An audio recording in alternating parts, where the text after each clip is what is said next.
The funniest thing about humiliation is this: the people laughing never realize they're standing in the first chapter of someone else's empire.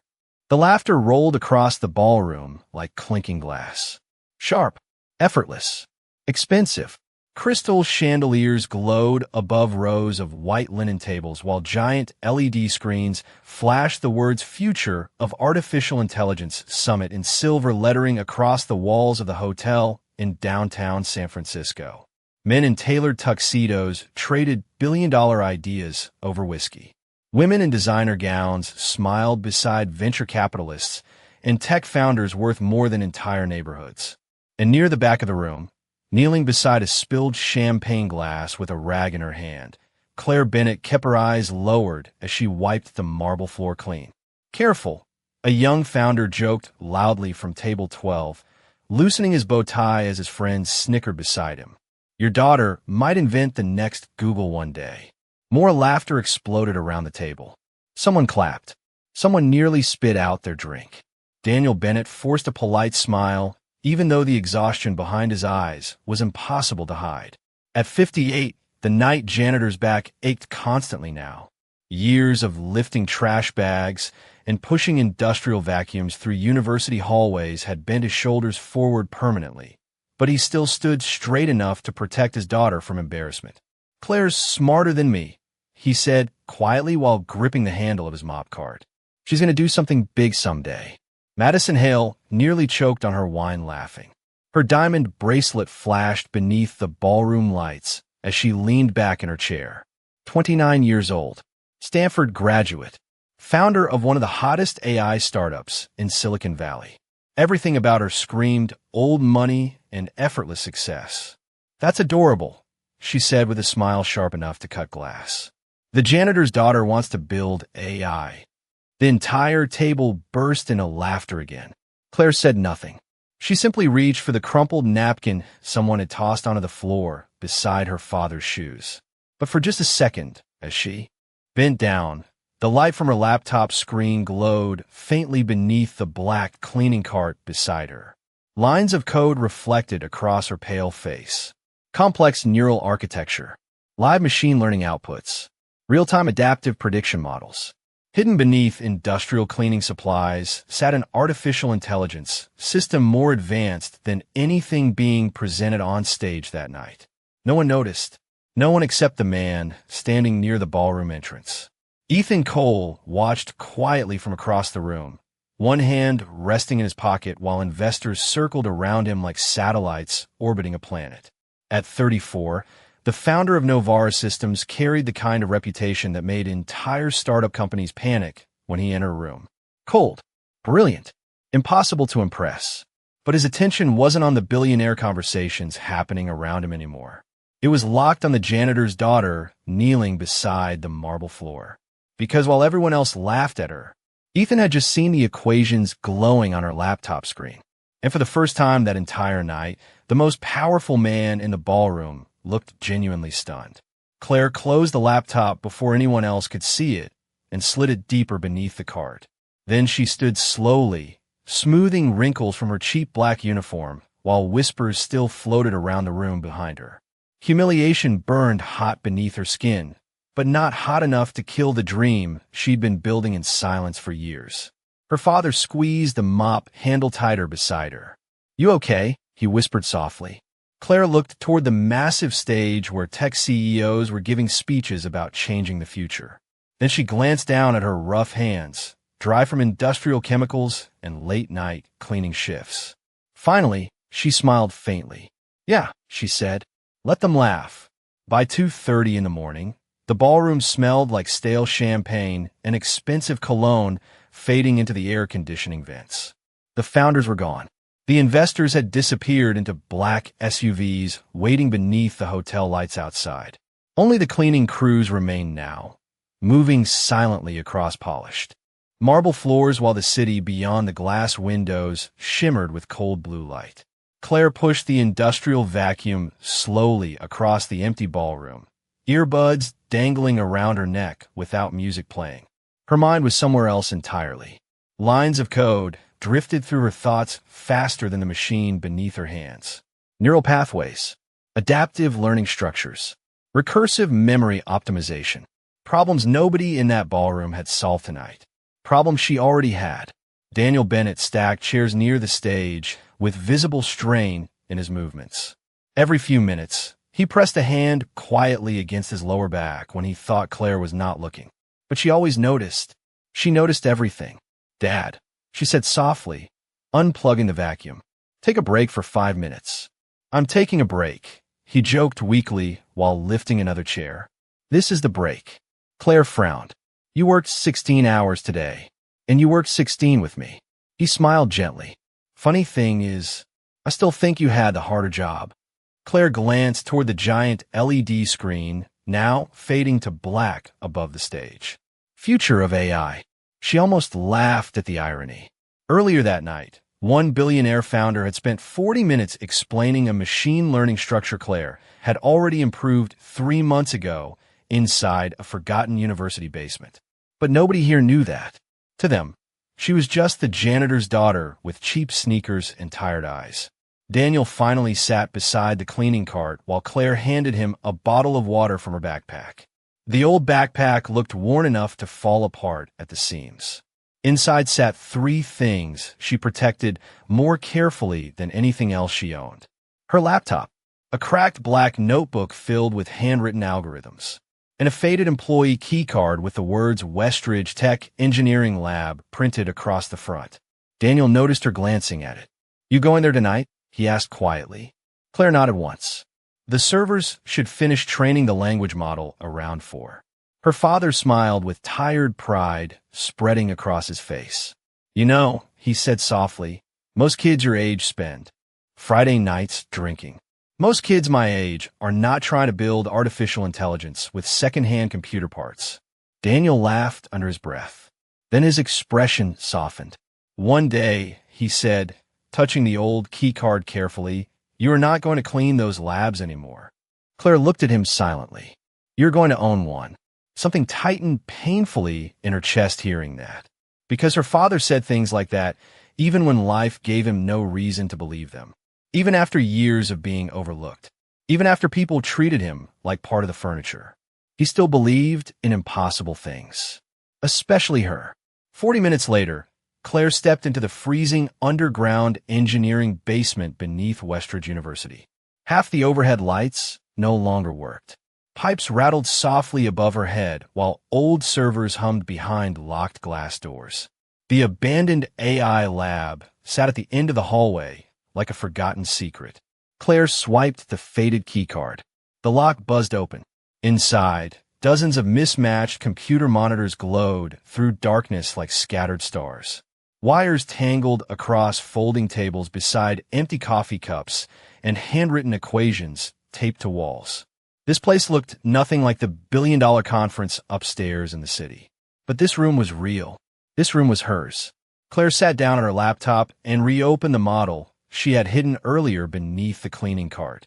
Rows of data began streaming instantly across the screen.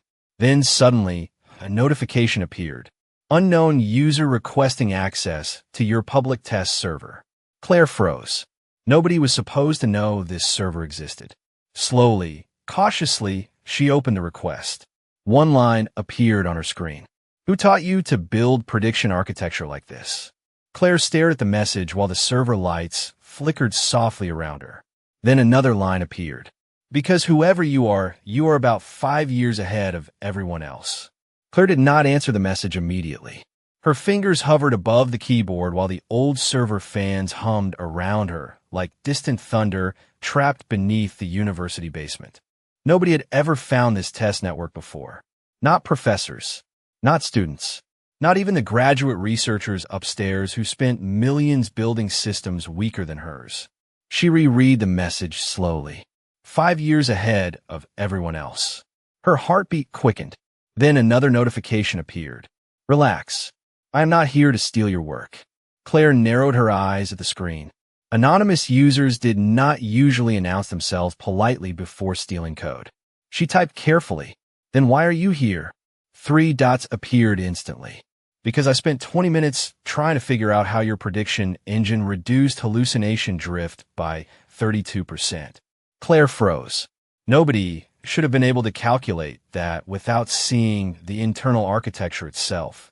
Her eyes moved quickly across the monitors surrounding her. Server traffic logs, external access points, security routes. Whoever this person was, they were very, very good. "Who are you?" she typed. The response took longer this time. "Someone who knows talent when he sees it." Claire leaned back slowly in the chair. Something about the calm confidence in the messages irritated her immediately. She had spent years watching wealthy men in technology dismiss people like her without hesitation. Rich founders loved talking about innovation while quietly hiring only people from the same schools, same families, same social circles. People like Madison Hale, never janitors' daughters, never girls teaching themselves machine learning beside leaking pipes in abandoned basements. Claire closed the chat window without replying. But 10 seconds later, another message appeared. "You built this system alone, did not you?" She stared at the words longer than she wanted to admit, then finally typed back, "Yes." A pause. That should not be possible. Claire almost smiled despite herself. And yet here we are. Silence filled the basement again, except for the low vibration of servers training models in real time. Outside the tiny basement windows, dawn had not arrived yet. The world still slept while Claire Bennett quietly built things nobody else understood. Then suddenly the anonymous user sent a file request. Claire's stomach tightened. She rejected it instantly. Absolutely not. The reply came almost immediately. "Good." She frowned. "What?" Most people would have accepted without thinking. "You protected your work." Claire folded her arms. "I learned that the hard way." She remembered professors dismissing her ideas before presenting similar concepts months later as their own research. She remembered being laughed out of internship interviews the second they learned her father cleaned buildings for a living. She remembered sitting outside conference rooms listening through walls because she could not afford admission tickets. Another message appeared. "You do not trust people with money very much." Claire let out a quiet laugh under her breath. "Should I?" "No." Answer came for almost a full minute. Then finally, "Probably not." That surprised her more than anything else so far. She glanced toward the cracked notebook beside her keyboard filled with years of equations written during lunch breaks, bus rides, and midnight cleaning shifts beside her father. Every page carried coffee stains, exhaustion, and stubborn hope. Nobody had ever looked at those pages and seen value before. Until now. The anonymous user sent one final message. "Your adaptive learning framework is extraordinary, but your memory compression layer is slowing the system down." Claire's expression changed instantly. Her fingers moved across the keyboard. "That is impossible. Check node 7. She frowned and opened the back-end architecture. Then her breath caught. A tiny flaw buried deep inside the compression structure. One microscopic inefficiency she had completely missed. Claire sat frozen, staring at the screen, while heat slowly crept into her face. Whoever this person was, he had reviewed months of her work in less than half an hour. Another message appeared. "Told you." Claire should have been angry. Instead, for the first time in years, she felt something unfamiliar. Challenged. She looked around the abandoned basement, glowing softly in blue server light, while exhaustion pulled at her eyes. Then slowly, almost against her own instincts, she typed back. "Fine." A pause. "Show me how you found it." Across the city, inside a glass penthouse overlooking San Francisco Bay, Ethan Cole finally smiled at his laptop screen. Sunlight crept weakly through the tiny basement windows by 7:15 in the morning, washing the abandoned lab in pale gray light. Claire had not slept. Empty coffee cups crowded the desk beside her laptop, while lines of rewritten architecture filled the monitors surrounding her. The anonymous stranger had been right. Completely right. One tiny flaw inside the memory compression layer had been slowing the entire adaptive system for months. And now that it was fixed, her model was running nearly 40% faster. Claire leaned back slowly, staring at the new performance metrics with disbelief flickering across her exhausted face. "That is insane," she whispered to herself. A message appeared again. "Better." Claire rubbed tired eyes. How are you even seeing these optimization patterns so fast? The response came seconds later. Experience. She rolled her eyes slightly. That sounds vague on purpose. It is. Claire stared at the blinking cursor while silence settled around the room again. Whoever this man was, he clearly understood artificial intelligence at a level she had almost never encountered before. But there was something else too. He challenged her without belittling her, corrected her without making her feel small. It felt strangely unfamiliar. Her phone suddenly buzzed across the desk. "Dad." Claire answered immediately. "Hey." Daniel's tired voice came softly through the speaker. "Did you stay there all night again?" Claire glanced toward the basement windows. Morning traffic had already started outside. "Maybe." "Claire." "I lost track of time." Daniel sighed gently. "You need sleep, kiddo." Her chest tightened, hearing the exhaustion in his voice. "Did your back keep hurting?" Silence. That silence told her everything. "Dad, it is fine. You can barely stand after shifts now. And you barely eat during yours." Claire closed her eyes briefly. Same argument. Different day. "I'm serious," she whispered. "You should not be lifting equipment anymore." Daniel chuckled softly. "Then hurry up and become a billionaire genius so I can retire." Claire smiled despite herself. "Working on it." After the call ended, she looked down at the faded employee key card beside her keyboard. Her father had protected that card for years after the university shut down the old AI lab. Everyone else saw an abandoned basement. Daniel Bennett saw a future for his daughter. Another message appeared on the screen. "You disappeared." Claire blinked. Saw the family call. A pause. Then, "Your father?" Claire hesitated before typing back. "Yeah. He supports this." She looked around the room slowly. The old servers. The broken lights. The handwritten equations taped to concrete walls. Every impossible thing in this room existed because her father believed in her before anybody else did. "More than anyone," she replied. No answer came for several moments. Then finally, "That matters more than you think." Before Claire could respond, footsteps echoed suddenly from the hallway outside the lab. Her entire body tensed instantly. Nobody came down here this early. She stood quickly and shut several monitors off at once. The footsteps grew louder. Slow, calm, deliberate. Claire's pulse quickened. Then a knock came against the partially open basement door. She turned sharply toward it. A tall man stood there wearing a charcoal coat over a black button-down shirt, one hand resting casually in his pocket. Morning light from the hallway framed him in soft gold, but Claire recognized him immediately anyway. Ethan Cole, the billionaire from the gala. The man every tech founder in California treated like royalty. Claire froze completely. Ethan's eyes moved quietly across the room. The old servers. The equations covering walls. The half-broken hardware held together with stubborn determination. Then finally his gaze settled on her laptop screen, still glowing with adaptive prediction data. For the first time since entering the room, something almost human softened in his expression. "So," he said calmly, "this is where you have been hiding." Claire's stomach dropped. "You?"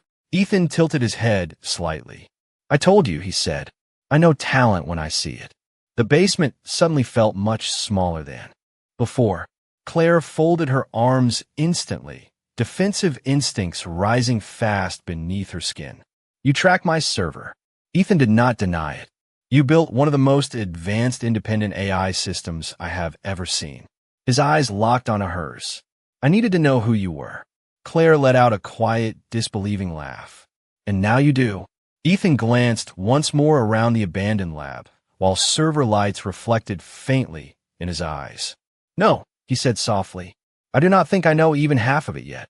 Claire did not trust Ethan Cole. She trusted the way he analyzed systems. She trusted the precision of his logic.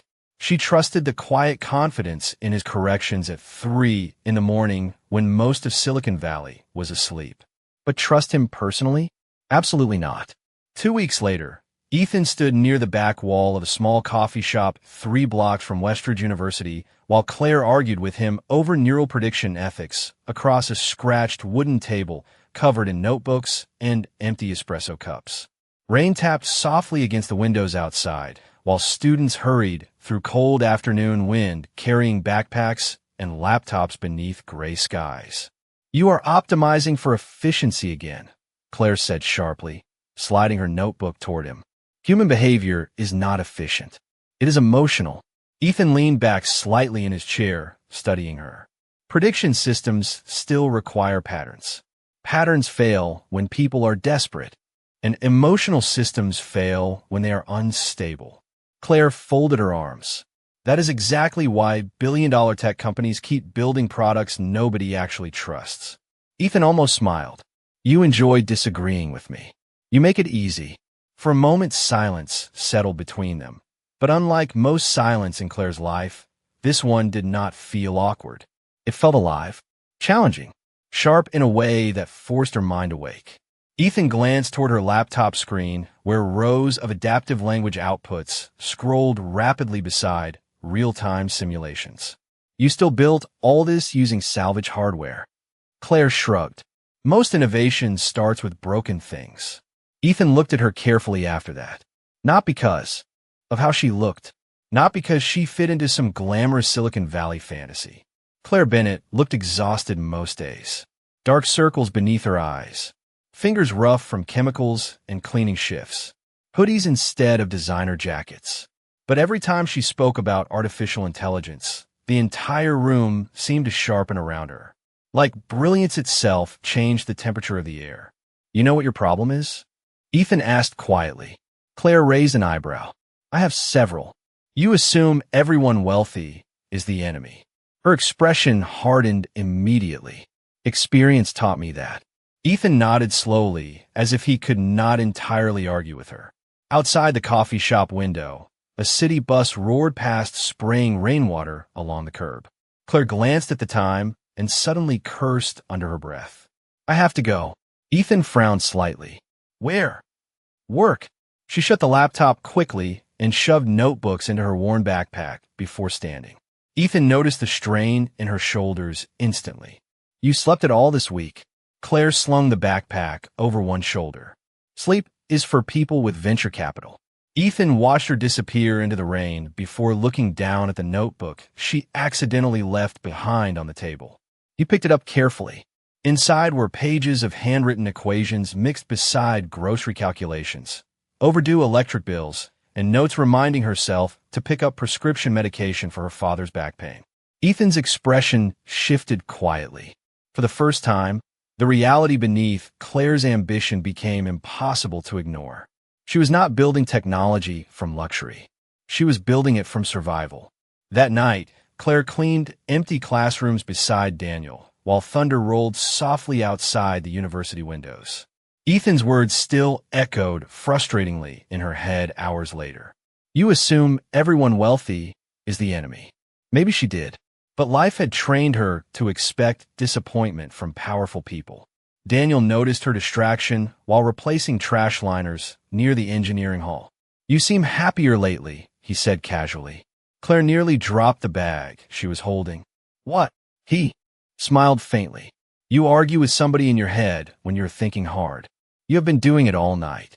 Claire laughed despite herself. "There's just someone helping me with the system." Daniel leaned against the cart carefully, hiding another flash of pain in his lower back. "Helping technically?" Claire hesitated. "Mostly. And the other part?" She looked away quickly. "I do not know yet." Upstairs, hidden behind glowing office windows overlooking the campus courtyard, Madison Hale watched Claire pushing a janitor cart through the hallway below. Her expensive nails tapped slowly against the glass, while suspicion darkened her expression. Then her eyes narrowed slightly as she noticed Ethan Cole standing across the courtyard outside in the rain, watching Claire too. And suddenly, Madison stopped smiling altogether. The National Future Intelligence Competition filled the convention center in San Jose with the kind of energy that made startup founders speak faster and investors smile wider. Massive digital screens stretched across the walls while cameras moved between rows of finalists preparing demonstrations worth millions in potential funding. Claire stood near the back of the competitor's staging area wearing the only blazer she owned, fingers wrapped tightly around her laptop strap while nerves twisted quietly beneath her calm expression. Around her, teams from Stanford, Massachusetts Institute of Technology, and billion-dollar incubators rehearsed polished presentations beside custom-built hardware worth more than her father earned in years. Claire had arrived alone, carrying a second-hand backpack and a machine learning system built inside a forgotten basement. Contestant 27, a staff member called out. Claire raised her hand. You are up after Hale Dynamics. Of course. Madison Hale stood near the center prep area, surrounded by assistants adjusting presentation slides while reporters hovered nearby, waiting for interviews. She noticed Claire instantly and smiled with cold amusement. Wow, Madison said loudly enough for nearby founders to hear. They really let anybody into this competition now. Several people laughed softly. Claire ignored her and continued setting up her laptop at a small side station near the stage entrance. Madison walked closer, heels clicking sharply across the polished floor. Still cleaning university hallways at night? She asked casually. Or did you finally upgrade to coffee shop shifts? Claire kept typing without looking up. Still talking too much, Madison? A few nearby competitors reacted with quiet surprise. Madison's smile tightened instantly. Careful, she said softly. People like you always confuse confidence with belonging. Claire finally looked up then. Calm, direct, and people like you confuse privilege with talent. The air between them sharpened immediately. Before Madison could answer, the auditorium lights dimmed overhead as applause thundered from the main stage. Hale Dynamics was being introduced. Madison gave Claire one last dismissive look before turning toward the spotlight, waiting for her. 30 minutes later, Claire stood backstage watching Madison finish a polished AI presentation filled with dramatic graphics and carefully rehearsed promises about changing humanity forever. The audience applauded loudly. Investors nodded approvingly. Cameras flashed. Then Madison smiled into the microphone.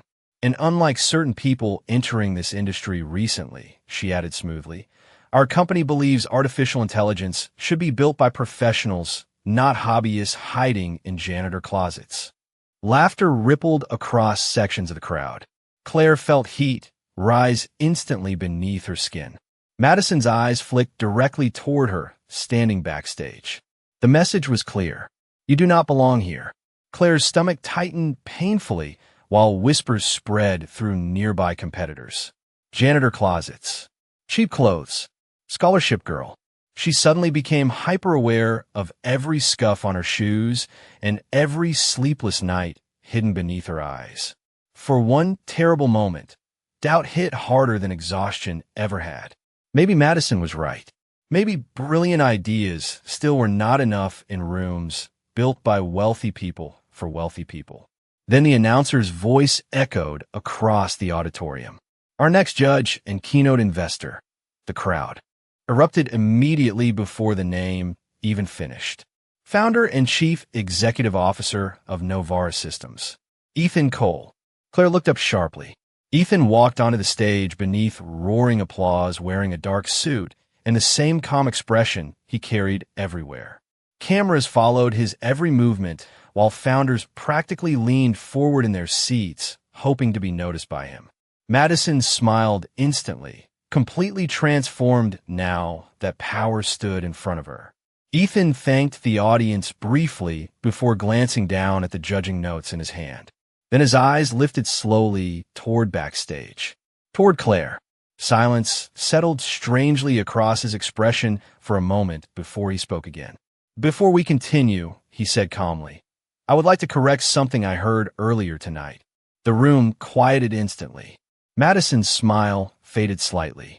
Ethan stepped closer to the microphone. The most advanced adaptive prediction architecture presented at this competition, he paused, does not belong to Hale Dynamics. The audience murmured in confusion. Ethan looked directly at Claire, standing frozen backstage beneath dim lights. It belongs to Claire Bennett. Complete silence crashed across the convention center. Madison's face lost all color. Reporters turned instantly. Camera swung toward Claire while hundreds of people stared at the janitor's daughter standing alone beside the curtain. Ethan's voice remained calm, certain, unshaken.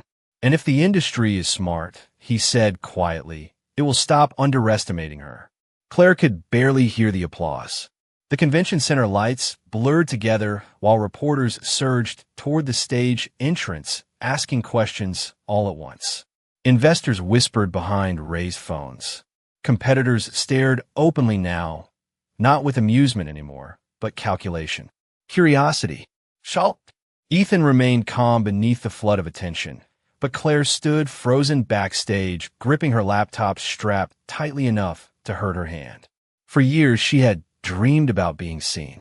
She had not imagined it would feel this overwhelming. Claire, one reporter called while cameras pushed closer. How long have you been building your system? Is it true you developed the architecture independently? Did Ethan Cole fund your company? That last question hit hardest. Claire looked instinctively toward Ethan, standing near the judge's table, surrounded by executives. He met her eyes briefly across the crowded auditorium. But before either of them could speak, Madison stepped directly in front of Claire with a smile so polished it almost looked painful. Congratulations, Madison said softly. You got exactly what you wanted.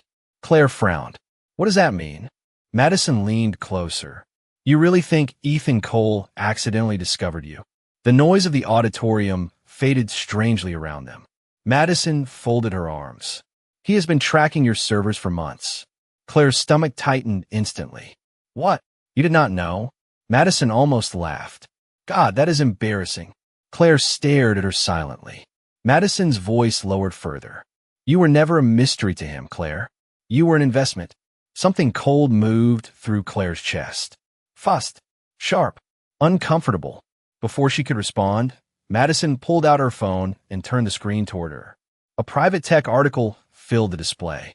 Novaris Systems quietly acquiring emerging AI networks and underground talent. Beneath it sat internal screenshots, data traffic logs, anonymous server tracking reports. Her server. Claire's pulse pounded instantly. Where did you get this? Madison smiled faintly. Rich people talk, Claire, especially when another billionaire starts obsessing over some anonymous coder hiding in a basement. Across the room, Ethan noticed Claire's expression change immediately. He excused himself from investors and moved toward her just as Madison stepped away. Claire, Ethan said quietly. Wait. She looked at him differently now. Not curious.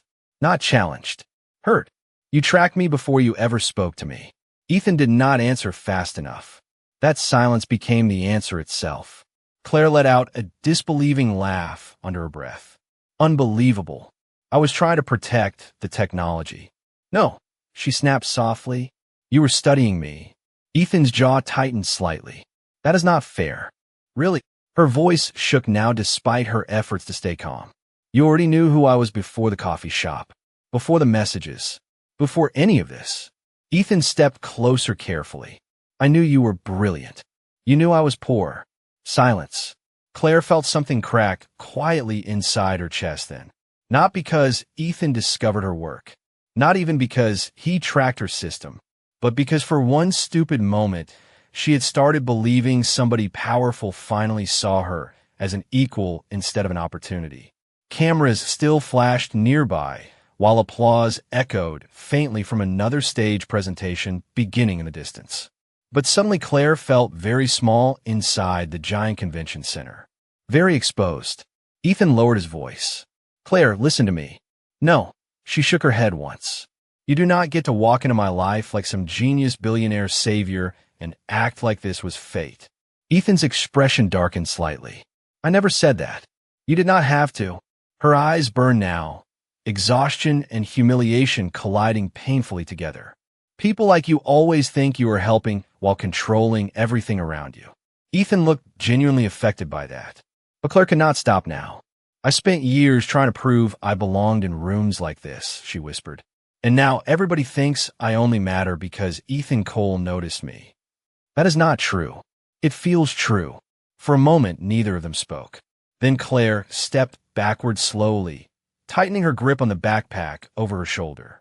"Do not contact me again." Ethan's face hardened with something unfamiliar then. Not anger. Regret. But Claire turned before he could answer and disappeared into the crowd of founders, cameras, and flashing lights while the convention center buzzed louder than ever behind her.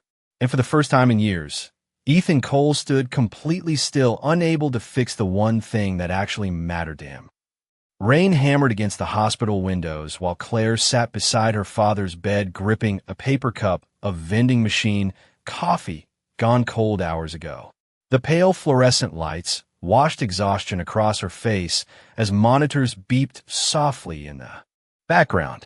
Daniel Bennett slept quietly now after finally agreeing to let doctors examine the damage years of physical labor had done to his back. Severe spinal strain. Chronic nerve compression. The doctor had spoken gently, but the numbers still echoed inside Claire's head louder than anything else. Surgery. Rehabilitation. Time away from work they could not afford. Claire stared down at her laptop balanced on her knees while lines of unfinished acquisition offers crowded her inbox. Venture capital firms suddenly wanted meetings. Tech companies wanted partnerships. Investors who would never have looked twice at her a month ago were now offering millions. But every message felt poisoned now, because all she could hear beneath them was Madison's voice. "You were an investment." Her phone buzzed softly across the chair beside her. Ethan Cole. Claire declined to call instantly. 2 seconds later, another notification appeared. "Please let me explain." She shut the phone face down without reading further. Outside the hospital room, thunder rolled low across the city skyline, while exhaustion settled deeper into her bones. She had spent so many years fighting to be noticed that she never prepared herself for what came after. Attention, headlines, interviews, online debates. Social media had exploded after the competition. Some people called her a genius. Others called her a publicity stunt. Janitor Girl AI had trended for 3 straight days. Claire hated every second of it. "Claire!" Daniel's voice rasped softly from the bed. She looked up instantly. "Hey!" He smiled faintly despite obvious pain. "You should go home and sleep." "That speech sounds familiar." "I mean it." Claire forced a small smile while adjusting his blanket carefully. "Doctor said you need surgery." Daniel looked toward the rain-streaked windows quietly. "Guess the warranty on this body finally expired." Claire laughed softly despite herself, but tears burned behind her eyes immediately afterward. Daniel noticed anyway. He always did. "Kiddo," he said gently, "what happened with the billionaire?" Claire looked away. "Nothing." That means something definitely happened. Silence stretched between them. Finally, she whispered, "I thought somebody finally saw me for me." Daniel studied her tired face carefully. "And now?" Claire swallowed hard. "Now I feel stupid for believing it." Her father remained quiet for several seconds before speaking again. "Do you know what I think?" Claire shook her head slowly. "I think people can start for the wrong reasons and still end up caring for the right ones." She frowned slightly. "Dad, I have cleaned buildings my whole life, Claire. Rich people, powerful people. Most of them barely look at janitors." He smiled faintly. "But Ethan Cole looked at you before he knew if he could make him money." Claire did not answer because part of her hated that he might be right. Late that night, after Daniel finally fell asleep again, Claire stepped quietly out into the nearly empty hospital hallway. Her phone buzzed once more. Another message from Ethan. But this time it was not words. It was an address. Westridge University Engineering Hall. Tomorrow, 7 o'clock. Claire almost ignored it completely. But something unsettled her enough that the next evening, against every instinct she had, she drove back to the university campus just after sunset. The engineering building stood dark except for lights glowing from the abandoned lower basement level. Claire's pulse quickened immediately. She walked downstairs slowly, confusion growing with every step. Then she stopped completely. The old AI basement lab was gone. In its place stood an entirely rebuilt research center glowing behind brand-new glass walls and polished steel doors. Massive monitors lined the room. State-of-the-art servers hummed softly beneath blue ambient lighting. New equipment worth millions filled the space where broken folding tables once stood. Claire stared speechless while workers finished installing the last details inside. Then her eyes lifted slowly toward the wall near the entrance. Bennett Advanced Intelligence Research Center. Her breath caught instantly. Footsteps approached quietly behind her.